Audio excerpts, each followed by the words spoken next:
Kerajaan Sriwijaya merupakan kerajaan maritim terbesar di Indonesia. Kerajaan yang terletak di Palembang, Sumatera Selatan ini sudah berdiri sejak abad ke-7 Masehi.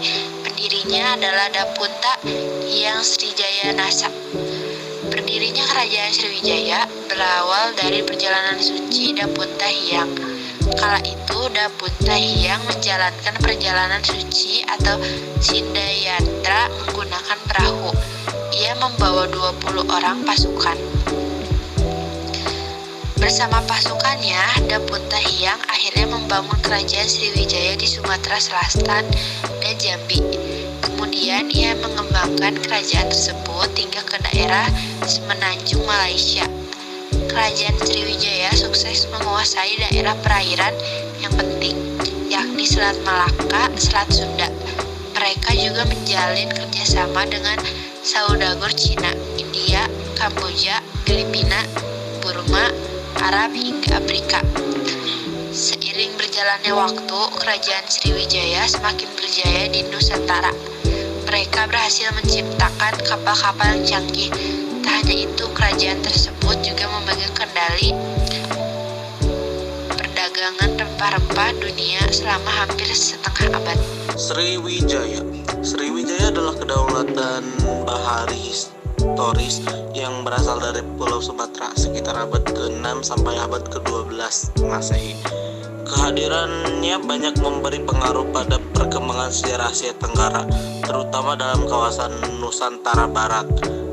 Dalam bahasa Sanskerta, Sri berarti bercahaya atau gemilang dan Wijaya berarti kemenangan atau kejayaan. Demikian nama Sriwijaya bermakna kemenangan dan gilang gemilang. Lokasi ibu kota Sriwijaya dalam rentan waktu 6 abad berpindah-pindah, tetapi pada awalnya diketahui dekat dengan kota Palembang, tepatnya di muara Sungai Musi. Sriwijaya terdiri dari sejumlah pelabuhan yang saling terhubung di sekitar Selat Malaka. Kerajaan Sriwijaya: bukti Prasasti Kedukan Bukit, Prasasti Kota Kapur, Prasasti Telaga Biru, Prasasti Karangbrahi, Prasasti Palas Pasema, Prasasti Talang Tuo, Prasasti Hujung Laut, Prasasti Ligor.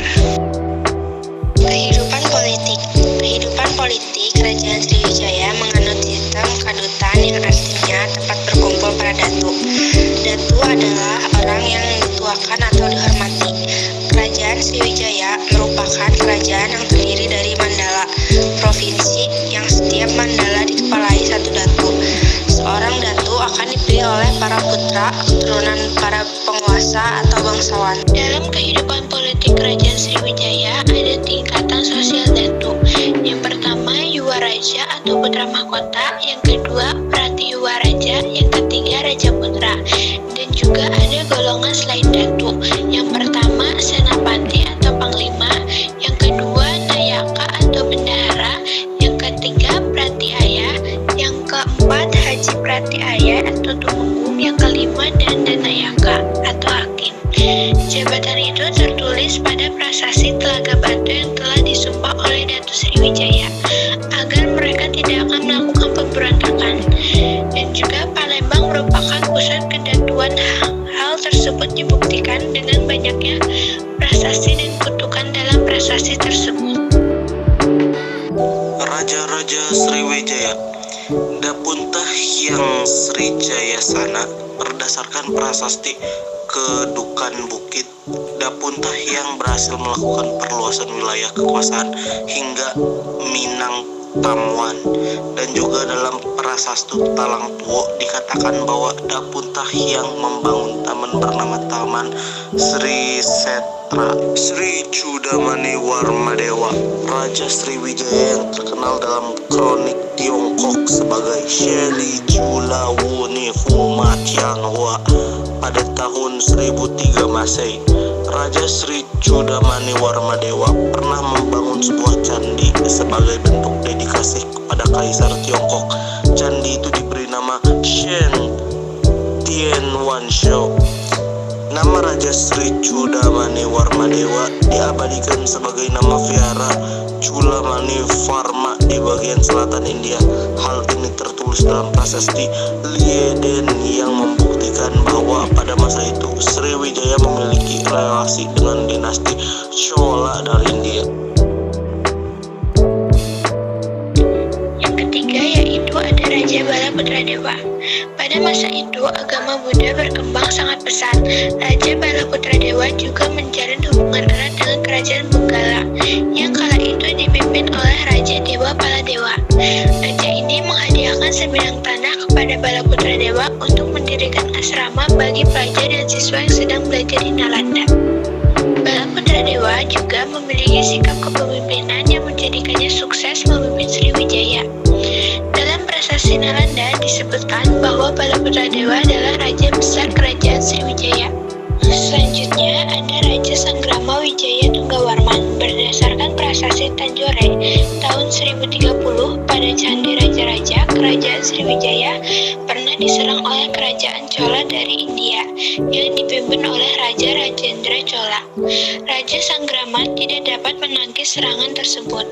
Dia pun ditangkap dan ditahan.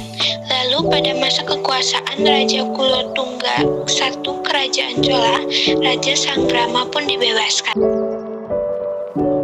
Kehidupan ekonomi meliputi kegiatan pertanian. Hasilnya kemudian diperjualbelikan kepada para pedagang asing yang singgah. Hal ini didukung dengan letak yang sangat strategis sebagai jalur perdagangan internasional. Hasil bumi dari pertanian tersebut mendongkrak kegiatan perdagangan. Akibatnya, banyak pedagang dari Cina dan India ramai-ramai berdatangan. Faktor lain mendukung kegiatan ekonomi adalah berhasilnya Sriwijaya menguasai wilayah-wilayah strategis di sekitarnya seperti Selat Sunda, Selat Malaka, Laut Natuna, dan Laut Jawa. Dikuasainya daerah-daerah tersebut tidak terlepas dari kekuatan armada laut kerajaan Sriwijaya dengan kapalnya yang begitu banyak. Kehidupan sosial masyarakat di kerajaan Sriwijaya berbaur dengan pedagang dari luar, karena saat itu wilayah tersebut merupakan pelabuhan bagi kapal-kapal asing yang singgah. Kemungkinan bahasa yang berkembang adalah bahasa Melayu kuno. Mereka menggunakan bahasa tersebut untuk berkomunikasi dengan para pedagang. Kemudian sosial masyarakat di kerajaan Sriwijaya berbaur dengan para pedagang dari luar, karena saat itu wilayah tersebut merupakan pelabuhan bagi kapal-kapal asing yang singgah. Kemungkinan bahasa yang berkembang adalah bahasa Melayu kuno. Mereka menggunakan bahasa tersebut untuk berkomunikasi dengan pedagang. Penyebab runtuhnya kerajaan Sriwijaya. Yang pertama, letak kota Palembang semakin jauh dari laut, menyebabkan aktivitas kapal dagang tidak bisa singgah dan melakukan perdagangan. Yang kedua, berkurangnya kapal dagang. Semakin sedikitnya kapal dagang yang singgah berakibat pada aktivitas jual beli dan perdagangan semakin berkurang. Yang ketiga, ekonomi semakin melemah.